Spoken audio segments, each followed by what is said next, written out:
Dear Madam Judy, it's the 30th of April, the same date 5 years ago when you were murdered.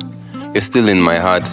I still wish I had one last chance to say thanks for everything you had done for me. So many good memories. I remember calling you into the chemistry lab to read you the lyrics of my brand new spoken word. I was so nervous. You didn't smile through the whole thing, but after I read the last line, you said it was amazing. I wish I could go back to that moment. You believed in me.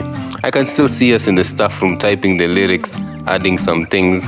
The long trips, I know we were just competing, but in my head we were on tour. And you were my manager. It was awesome. Remember that time at Alliance Girls 2019 when I forgot the lines midway through the performance? I saw you looking down. You knew there was no pause there.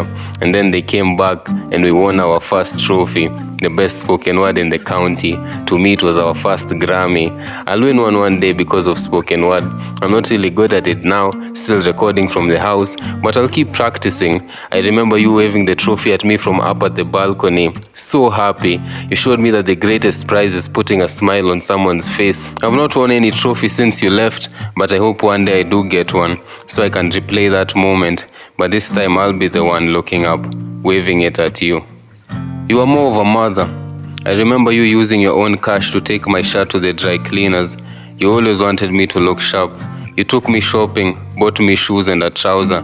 I remember you joking, saying I'll wear that trouser when I'm on attachment. 3 years after you passed, I was on attachment in a law firm, wearing the same trouser. The world hasn't changed much since you left. You weren't the only one I lost to murder. The next person was the man who sat directly behind me in class. I can still see the face of his mom during the funeral. Pure devastation. I've learned a few things along the way though. The first is to appreciate people while they're around. I've lost a couple of people who were so good to me, just because I was selfish. It was all about me, just like how I felt bad when we didn't win that last trophy, and I forgot to appreciate all the others we did win, your effort. I'm learning the hard way what it means to sacrifice my time for others. Just like you used to do for me. I never felt like you were too busy to listen, but that's what I've been making people I love feel. It was all about the next trophy. Never sat down to appreciate the moment, what I had already done. Just like when you left, I still find myself focusing on what I wanted and didn't get over everything else I prayed for and God gave me.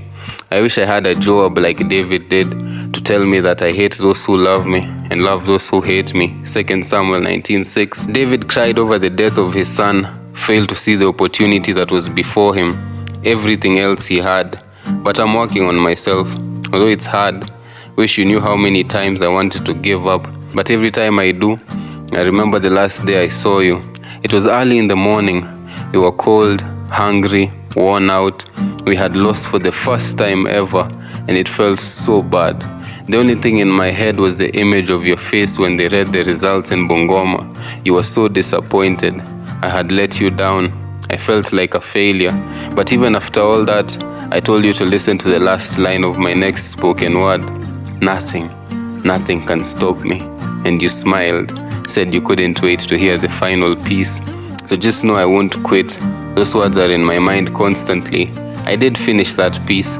It'll be the first thing I tell you when we meet again, in a better place. I miss you so much. Regards, your son.